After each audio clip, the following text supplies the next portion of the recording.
L'attraction qui dévoile ton appel caché. Quelque chose d'inhabituel est en train de se produire autour de toi. Ce n'est pas une agitation visible, mais une modification subtile des regards, des attitudes, des silences. Là où tu étais ignoré, tu es maintenant observé. Là où tu étais ordinaire, tu deviens intrigant. Et au centre de ce basculement, une personne que tout le monde remarque semble désormais te remarquer toi. Pourquoi toi, alors que d'autres cherchent cette attention sans jamais l'obtenir? Pourquoi maintenant, alors que tu n'as rien changé d'extérieur? Et surtout, comment expliquer cette attraction entre deux réalités qui, en apparence, ne se rencontrent jamais? Ce phénomène dépasse la logique humaine. Il s'inscrit dans une dynamique spirituelle profonde. Car l'élection ne se manifeste pas d'abord par ce que l'on montre, mais par ce que l'on porte intérieurement. 1 Samuel 16:7. L'homme regarde à ce qui frappe les yeux, mais l'Éternel regarde au cœur. Ce verset révèle une loi invisible. Ce qui attire véritablement n'est pas la forme, mais la substance spirituelle.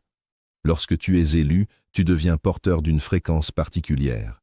Une présence qui dérange les systèmes établis, car elle expose ce qui est superficiel. Mais paradoxalement, cette même présence attire ceux qui, malgré leur influence visible, ressentent un vide invisible. Ecclésiaste 3:11.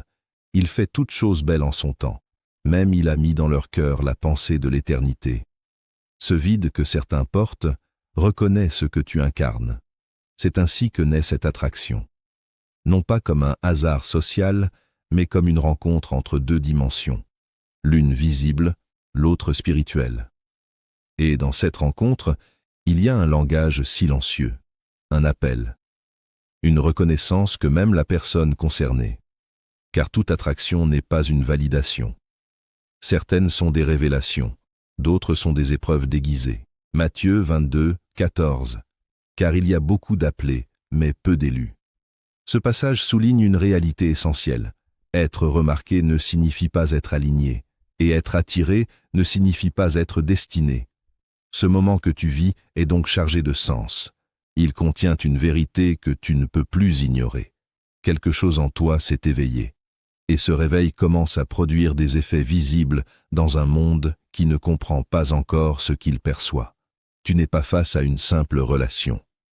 Tu es face à une révélation progressive de ton appel. Et chaque détail, chaque regard, chaque interaction porte une signification plus profonde que ce que les apparences laissent croire. Élu E. Quand ton monde intérieur change, le visible s'incline. Tu as remarqué ce changement sans pouvoir vraiment l'expliquer. Ce n'est pas quelque chose de spectaculaire, mais c'est indéniable. Avant, tu passais inaperçu, presque effacé dans la foule.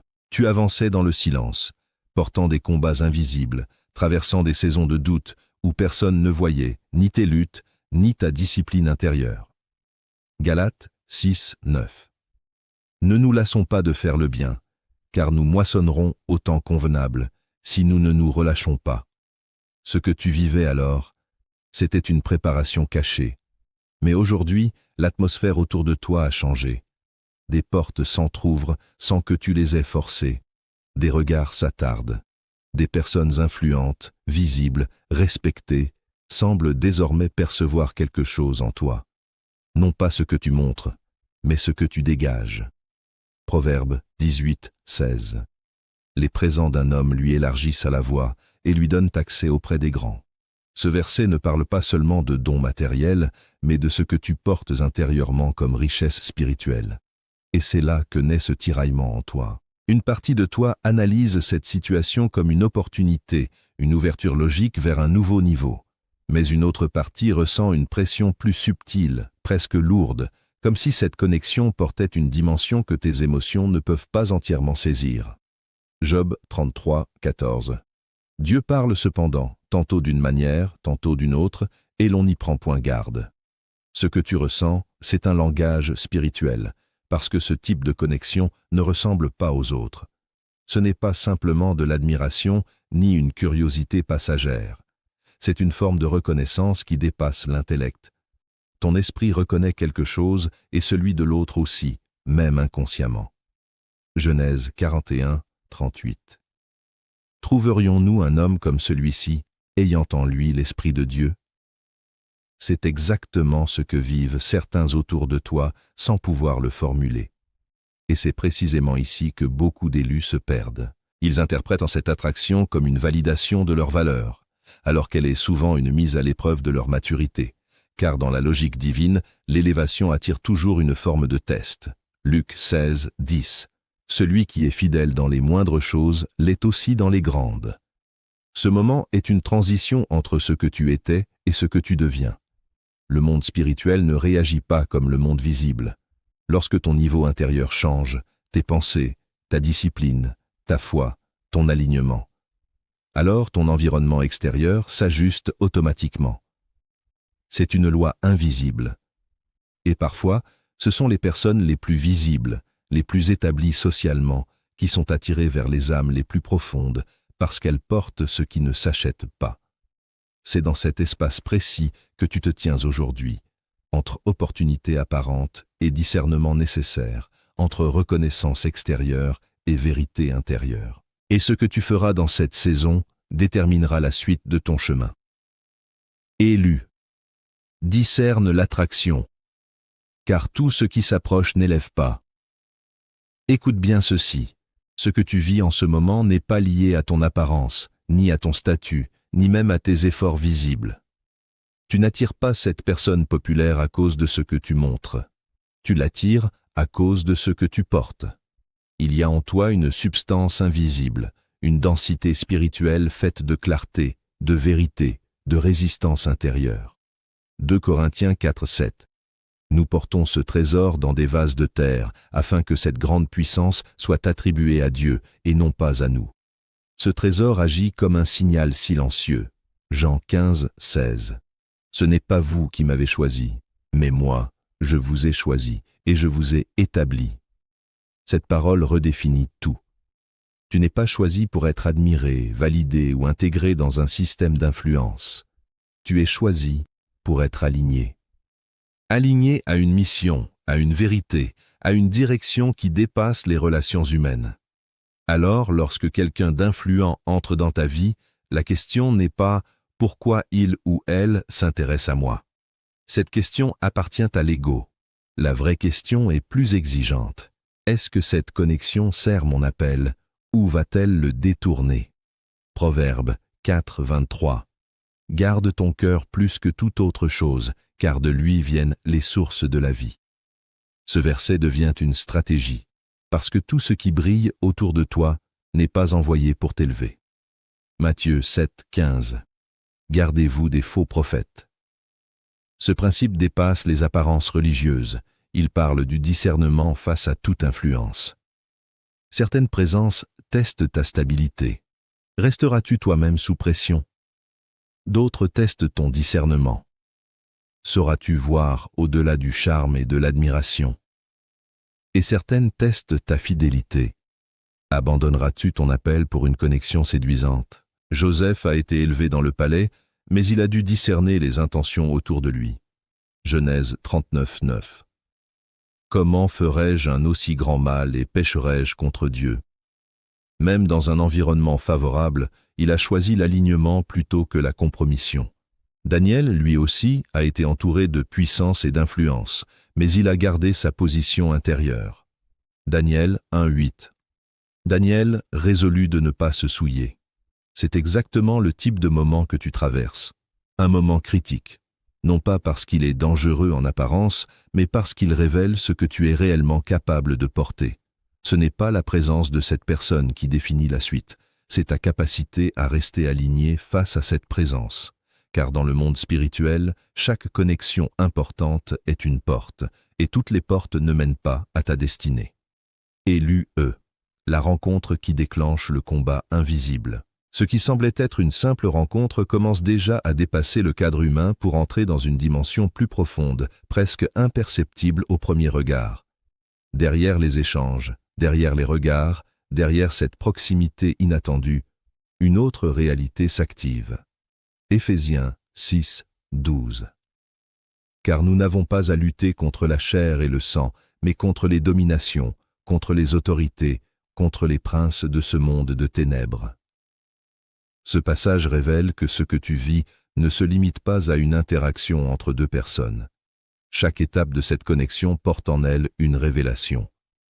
Pas forcément immédiate, pas toujours confortable, mais précise. Ce que tu ressens n'est pas un hasard émotionnel, c'est un signal spirituel. 1 Corinthiens 2, 14. Mais l'homme animal ne reçoit pas les choses de l'Esprit de Dieu.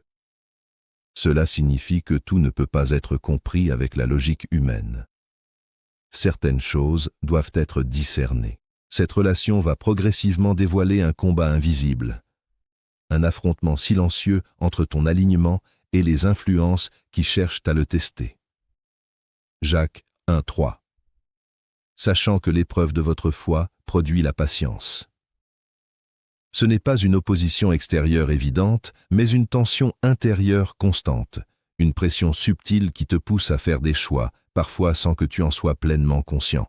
Comme David face à Saül, où une relation apparemment royale cachait une tension spirituelle profonde. 1 Samuel 18, 9.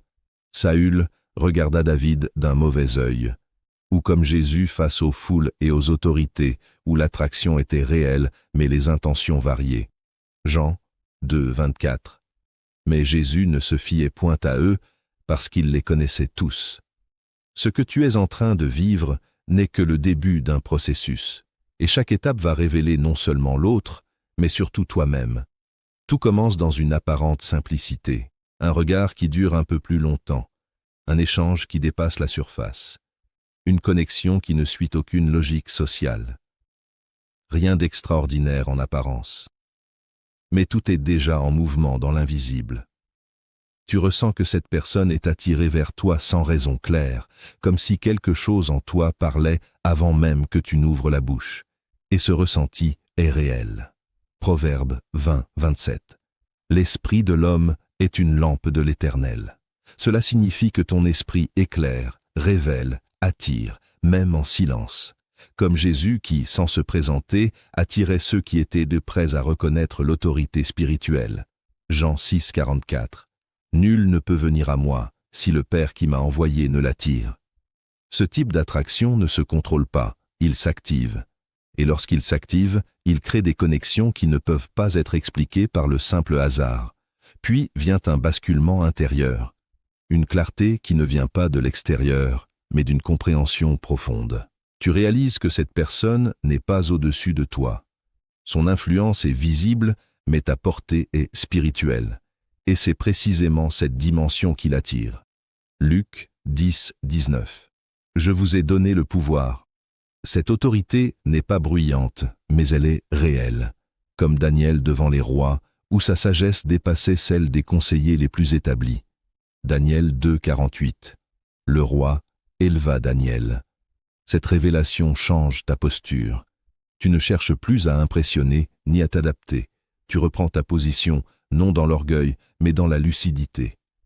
Tu comprends que tu n'as rien à prouver, seulement à rester fidèle à ce que tu portes. Et cette stabilité devient ta force. Arrive alors le moment décisif, celui que personne ne voit, mais qui détermine tout. Tu dois choisir, garder cette connexion telle qu'elle est, ou la redéfinir selon ton alignement, t'attacher à ce que tu ressens, ou rester fidèle à ce que tu sais. Deutéronome 30, 19. J'ai mis devant toi la vie et la mort. Choisis la vie. Ce choix n'est pas émotionnel, il est spirituel, comme Jésus refusant les royaumes proposés sans passer par la croix. Matthieu 4, 10. Retire-toi, Satan. Ou comme Paul, qui a abandonné ce qui pouvait le détourner de sa mission. Philippiens 3, 8.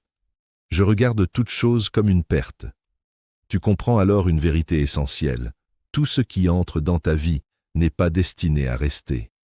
Certaines connexions sont des passages, d'autres des tests, et rares sont celles qui sont des alignements véritables. Et dans cette décision, tu affirmes une chose, ton appel est plus grand que toute admiration. Pose-toi cette question avec une honnêteté radicale, sans chercher à te rassurer ni à te justifier.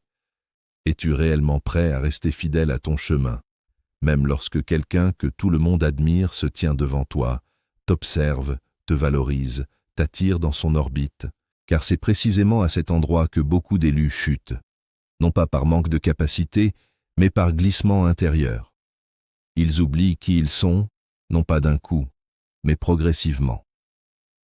Ils commencent à s'adapter, à ajuster leur discours, à lisser leur vérité pour ne pas déranger, pour ne pas perdre cette connexion qui semble précieuse. Romains 12, 2. Ne vous conformez pas au siècle présent, mais soyez transformés par le renouvellement de l'intelligence. Cette parole n'est pas théorique, elle devient une exigence dans ce type de situation. La pression n'est pas toujours visible, elle est subtile, elle se cache dans le désir d'être accepté, compris, validé. Galates 1, 10. Cherchais-je maintenant la faveur des hommes ou celle de Dieu? Cette tension intérieure révèle une lutte entre deux directions, plaire ou rester vrai. Et dans cette lutte, beaucoup choisissent inconsciemment de diminuer leur lumière, pensant préserver une relation alors qu'ils compromettent leur essence. Mais toi, tu ne peux pas te permettre cela, parce que ton appel ne repose pas sur l'approbation extérieure, mais sur une fidélité intérieure. 2 Timothée 1,7. Car ce n'est pas un esprit de timidité que Dieu nous a donné, mais un esprit de force, d'amour et de sagesse. Cette force n'est pas agressive, elle est stable. Elle te permet de rester centré, même lorsque la tension augmente, même lorsque l'environnement devient impressionnant. Matthieu 5, 14. Vous êtes la lumière du monde. Cette déclaration est une responsabilité. La lumière ne suit pas les tendances, elle ne s'ajuste pas aux attentes, elle ne s'éteint pas pour mettre les autres à l'aise. Elle éclaire, elle révèle, elle expose. Jean 3, 20. Car quiconque fait le mal est la lumière. Cela signifie que ta stabilité peut déranger, même inconsciemment. Regarde Daniel dans les palais royaux. Il était entouré de puissance, de richesse, d'influence, mais il n'a jamais modifié son alignement. Daniel 6, 10. Il se mit à genoux 3 fois le jour et pria. Il n'a pas réduit sa lumière pour rester accepté. Il est resté, même sous pression. De la même manière, Jean-Baptiste n'a pas ajusté son message face aux autorités. Jean 1, 23. Je suis la voix de celui qui crie dans le désert. Il a maintenu sa position, sans compromis. Alors comprends ceci avec précision. Si cette personne est attirée vers toi, ce n'est pas pour que tu changes, ce n'est pas pour que tu te redéfinisses selon son monde, ce n'est pas pour que tu te rendes plus accessible en sacrifiant ta profondeur. Cette attraction existe parce que tu es déjà aligné. Et le véritable enjeu maintenant n'est pas de renforcer cette connexion, mais de protéger cet alignement. Car ce que tu portes a plus de valeur que ce que tu peux recevoir. Et dans ce silence intérieur où tu observes, où tu ressens, où tu choisis, se joue quelque chose de beaucoup plus grand que cette relation visible. Moïse n'était pas influent aux yeux du monde. Il venait du désert, marqué par l'exil, loin des systèmes de pouvoir. Pourtant, lorsqu'il se tient devant Pharaon, quelque chose change dans l'atmosphère. Ce n'est pas un homme qui parle à un roi, c'est une autorité invisible qui confronte une autorité visible. Exode 7, 1. Je t'établis Dieu pour Pharaon. Cette déclaration révèle une vérité dérangeante. La hiérarchie humaine ne définit pas la hiérarchie spirituelle. Moïse ne dominait pas par statut, mais par mandat. Et Pharaon, malgré son pouvoir, était obligé de reconnaître cette présence. C'est cette même dynamique que tu expérimentes, une influence qui ne s'explique pas, mais qui s'impose. David, lui aussi, a vécu cette tension. Ignoré dans les champs, oublié même par sa propre famille, il ne correspondait à aucun critère de visibilité. Pourtant, dès qu'il entre dans la sphère du roi, une réaction se déclenche. 1 Samuel 18, 9. Saül regarda David d'un mauvais œil. Ce regard n'est pas simplement de la jalousie humaine. Il traduit une perception spirituelle. Saül ressent que quelque chose en David dépasse son propre règne. 1 Samuel 16, 13. L'Esprit de l'Éternel saisit David. Et lorsque cette présence est là, elle attire, mais elle expose aussi. Elle crée une proximité, mais aussi une tension. Comme dans ta situation, où l'attraction n'est pas toujours accompagnée de compréhension. Jésus lui-même a incarné ce phénomène à un niveau absolu. Il n'avait ni titre officiel, ni reconnaissance institutionnelle, ni statut politique. Et pourtant, des foules entières, des chefs religieux, des autorités établies, étaient attirés vers lui. Luc 4, 32. Ils étaient frappés de sa doctrine, car il parlait avec autorité. Cette autorité ne venait pas d'un système humain, mais d'une vérité incarnée. Jean 7, 46. Jamais homme n'a parlé comme cet homme. Même ceux qui s'opposaient à lui ne pouvaient ignorer ce qu'il ressentait. Mais cette attraction n'était pas homogène. Certains venaient pour être transformés, d'autres pour tester, d'autres encore pour piéger. Luc 11, 53, 54. Les scribes et les pharisiens commencèrent à le presser vivement. Cela montre que l'attraction spirituelle n'est jamais neutre. Elle révèle les intentions cachées de ceux qui s'approchent. Daniel, dans un autre contexte, a aussi attiré l'attention des puissants. Non par ambition, mais par intégrité. Daniel 2, 48. Le roi éleva Daniel. Mais cette élévation a déclenché une opposition. Daniel 6, 4. Les chefs cherchèrent une occasion d'accuser Daniel. Encore une fois, l'attraction mène à un test. Ces exemples ne sont pas des récits isolés. Ils forment un modèle, une structure spirituelle qui se répète. Une personne alignée intérieurement attire des figures visibles extérieurement. Mais cette attraction n'est jamais purement relationnelle. Elle est révélatrice. Elle expose les cœurs, elle teste les intentions, elle affine le discernement. Comme eux, tu es observé, non seulement pour ce que tu fais, mais pour ce que tu es. Tu es approché, non seulement pour créer un lien, mais pour révéler une dynamique plus profonde. Et dans ce processus, tu es aussi testé. Non pour être affaibli, mais pour être clarifié. Car chaque interaction devient un espace où ton alignement est confronté à l'influence extérieure. Ce que tu vis n'est donc pas nouveau. C'est ancien, structuré, spirituel. Et comprendre ces parallèles te permet de ne pas interpréter ta situation avec des émotions, mais avec discernement. Si tu ne discernes pas avec précision ce qui est en train de se jouer, tu peux te perdre sans même t'en rendre compte. Pas brusquement, pas de manière visible, mais progressivement, par glissement intérieur. Proverbe 14, 12. Telle voie paraît droite à un homme, mais son issue, c'est la voie de la mort. Ce verset expose un danger subtil. Tout ce qui semble bon n'est pas forcément juste pour toi. Tu peux confondre appel et distraction. Ce qui ressemble à une opportunité peut être une diversion bien déguisée. 1 Corinthiens 10, 23. Tout est permis, mais tout n'est pas utile. Tu peux aussi confondre connexion et attachement. Ce lien qui commence dans une forme de reconnaissance peut évoluer en dépendance émotionnelle si tu perds ton centre. Et surtout, tu peux confondre influence et vérité. Ce n'est pas parce qu'une personne est élevée aux yeux du monde qu'elle est alignée avec ce que tu es appelé à devenir. Et c'est là que tu perds ton axe.